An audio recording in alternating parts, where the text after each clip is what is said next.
বন্ধুরা আজকে এই মুসুরির ডাল দিয়ে আর পাট শাক দিয়ে তোমাদের একটা নিরামিষ রেসিপি করে দেখাবো। দেখতে থাকো কিভাবে এটা করছি। খুব সুস্বাদু একটা রেসিপি, গ্রাম বাংলার রেসিপি। তোমরা দেখতে থাকো রিতার সঙ্গে। সমস্ত পাট পাতাগুলো আমি ভালোভাবে ছাড়িয়ে নিয়েছি, ধুয়েও নিয়েছি। আর একটা কড়াইতে আমি কিছুটা পরিমাণে মুসুরির ডাল সেদ্ধ বসিয়ে দিয়েছি।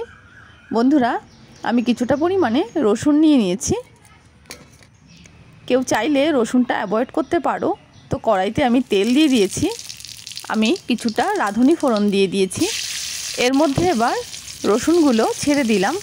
রসুনটা একটু ভাজা ভাজা করে নেব। রসুনগুলো ভাজা হয়ে গেলে এর মধ্যে পাট পাতাগুলো দিয়ে নেব।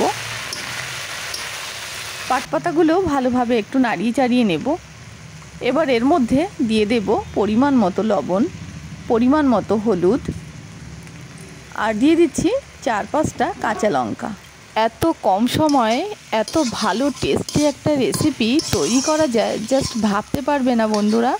তাই এই গরম গরম অসাধারণ পাট পাতার রেসিপিটা বানিয়ে নিতেই পারো, যা গরম গরম ভাতের সঙ্গে বন্ধুরা অসাধারণ লাগে। অবশ্যই একবার বাড়িতে ট্রাই করো, আর কেমন হয়েছে জানিও।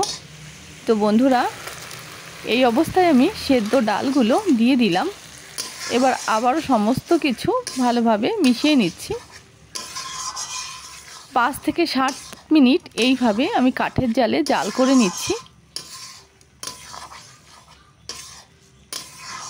শুকনো শুকনোই খেতে বেশি ভালো লাগে বন্ধুরা। তোমরা চাইলে একটু ঝোলঝোলও করতে পারো। তো হয়ে গেছে, আমি একটা প্লেটে নামিয়ে তোমাদের দেখাচ্ছি। বন্ধুরা, পাট পাতা দিয়ে ডাল কেমন লাগলো এই রেসিপিটা তোমরা অবশ্যই কমেন্টের মাধ্যমে জানিও। আর যদি ভিডিওটা ভালো লাগে একটা লাইক দিও, আর বন্ধুদের সঙ্গে শেয়ার করে দিও। এখনও যারা আমার চ্যানেলটাকে সাবস্ক্রাইব করোনি তারা সাবস্ক্রাইব করে এই বন্ধুর পাশে থেকো। আর যারা ফেসবুক থেকে দেখছো তারা আমাকে ফলো করে রেখো। সবাই ভালো থেকো, সুস্থ থেকো। দেখা হচ্ছে নতুন কোনো ভিডিও।